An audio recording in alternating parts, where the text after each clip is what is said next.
முருங்கைக்காய் தொக்கு பண்ணுறேன். கடுகு போட்டுக்கிறேன், உளுந்து, சீரகம் கொஞ்சம் போட்டுக்கலாம், காஞ்ச மிளகாய் போட்டுக்கலாம், பூண்டு ஒரு 10 பல் பூண்டு தட்டி போட்டுக்கிறேன், வெங்காயம் 2 வெங்காயம், பெருங்காயத்தூள் கொஞ்சம், 2 தக்காளி. நல்லா வெங்காயம் தக்காளி நல்லா வதங்கிடுச்சு. மஞ்சத்தூள் 1/2 டீஸ்பூன், குழம்பு மிளகாய் தூள் 3 டீஸ்பூன் போட்டிருக்கேன். கொஞ்சம் வதக்கிக்குவோம்.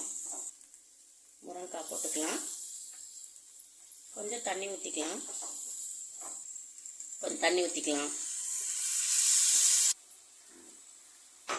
முருங்கைக்காய் தொக்கு ரெடி ஆகிடுச்சு.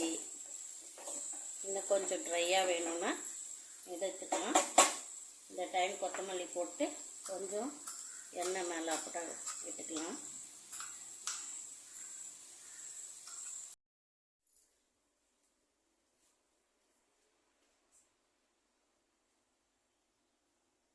பாத்திரம் தெரியட்டு ஊர்கவனம்